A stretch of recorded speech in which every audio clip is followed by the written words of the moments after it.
Bonne année 2026. Après plusieurs mois d'absence, me voici enfin de retour pour vous jouer de mauvais tours. Plus sérieusement, avec cette nouvelle année, il est temps pour moi de prendre de nouvelles résolutions et de me fixer des objectifs. Le premier sera d'atteindre les 500 abonnés avant la fin de l'année et le deuxième sera de sortir minimum une vidéo par mois. Oui, une vidéo. Et pour ma première vidéo de cette année, je vais vous parler d'un manga sorti sur Manga Plus dont on ne parle pas assez souvent. Je parle bien sûr du magnifique, mystérieux et incroyable Centuria. Écrit et dessiné par Toru Kuramori et disponible chez Kurokawa pour un public averti. Déjà, parlons du mangaka. Toru Kuramori est un mangaka japonais, auteur de one-shot, ayant déjà été publié dans le Shonen Jump Magazine. Pour ceux qui ne le sauraient pas, lui aussi a été un des assistants de Fujimoto. Esclave, personne qui n'a pas de conditions libres, appartient à un propriétaire exerçant sur lui un pouvoir absolu. Ensuite, Julian, un esclave qui n'a jamais rien possédé de valeur dans sa vie, qui n'a jamais connu la compassion ou la gentillesse, uniquement la violence. Dès son plus jeune âge, il a été vendu par sa mère à un forgeron pour quelques pièces. Il s'occupait des sales besognes et à la moindre erreur, il se faisait brûler au fer rouge. Un jour, il s'enfuit de chez son maître après lui avoir éclaté une pierre à aiguiser sur le crâne. Maintenant libre, il embarque sur un bateau de façon totalement illégale dans le but de gagner de l'argent sur le continent. Enfin, s'il ne s'était pas fait attraper bien sûr. Il a deux doigts de se faire massacrer par l'équipage, mais les esclaves du bateau ne sont pas du même avis et grâce à leur solidarité, il évite de finir ses pieds sous terre. De retour à la case départ, Julian a au moins la chance de faire la rencontre des esclaves du bateau qui n'oublient pas leur fierté d'humain et se serrent les coudes malgré leur situation. Maintenant, le 100e esclave, il se lie très rapidement d'amitié avec les autres, mais particulièrement avec Mira, une jeune femme enceinte très avenante qui est prête à tous les sacrifices pour son enfant. Ce que Julian ne comprend pas vu que sa mère l'a vendu, ce qu'il s'est mis à trouver normal.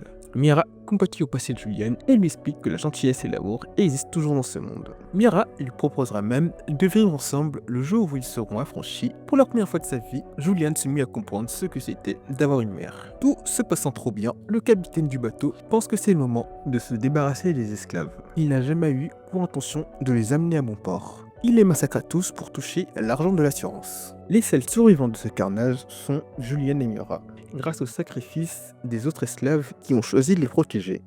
À cet instant où tout était perdu, une divinité mystérieuse émerge de l'eau.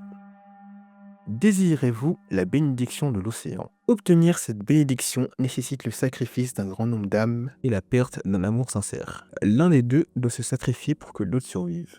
Julian n'hésite pas à se sacrifier, mais Mira refuse de perdre un autre enfant et choisit de prendre sa place. Elle s'ouvrira le ventre pour donner naissance à Diana. Ayant reçu la bénédiction de la divinité, celle-ci lui demande quel sera son souhait. Julian souhaite prouver que la vie de toutes ces personnes sacrifiées avait de la valeur. La force, l'endurance et la vie de 100 personnes sont siennes. Et grâce à ces nouvelles capacités, il massacra l'équipage.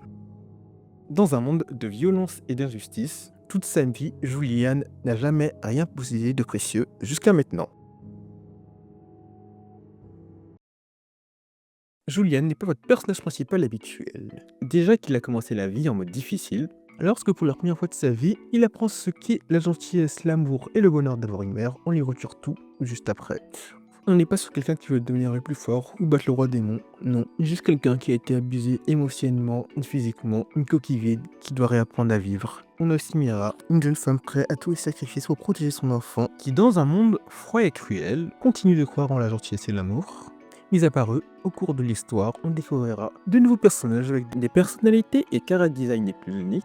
Elem, une nécromancienne des plus sympathiques, absolument pas chelou. Arcos, un élu absolument gentil et pas du tout tordu, capable de manipuler l'eau. Des poissons pas du tout crépis. Elstri, une prophétesse pas du tout fanatique. Joseph, le roi mystérieux. Le chevalier. Et plein d'autres personnages. Pourquoi c'est bien? Nous sommes sur un manga d'art fantasy médiéval, un mélange entre Berserk et Vinland Saga, une histoire qui donne envie de s'investir. pas juste un autre isekai. Au niveau du dessin, on est sur quelque chose de phénoménal, surtout au niveau des doubles pages, juste magnifique. On ressent la pression, l'angoisse et la tension grâce à ces magnifiques dessins. Et au niveau des combats, juste quelque chose de stylé et engageant. Et les personnages sont tout aussi attachants, avec leur personnalité et character design des plus extravagants, des plus uniques. Et au niveau du système de pouvoir, parce que oui, je n'en ai toujours pas parlé, dans ce monde, on a des personnes nommées élus qui ont des pouvoirs qui sont transmis de génération en génération, passant de la précognition, la lycanthropie, la télékinésie, la manipulation des eaux ou encore la manipulation de la terre ou de l'eau. Il y en a encore plein d'autres des plus compliqués, mais je vais m'arrêter là.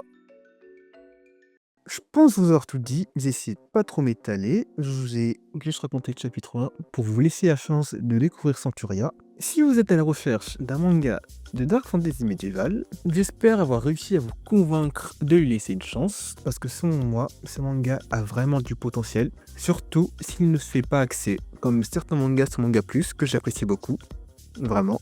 Le manga a pour l'instant 79 chapitres.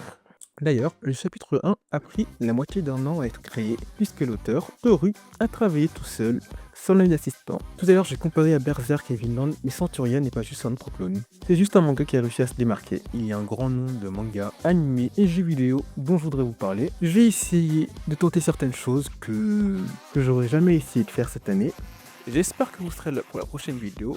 Cette année, je vais vraiment essayer de dépasser mes limites pour vous sortir du contenu de qualité et surtout un contenu plus constant. D'ailleurs, si vous avez des conseils à me donner pour améliorer mes vidéos, je les prends volontiers. J'espère que vous avez apprécié cette vidéo et sur ce, à bientôt!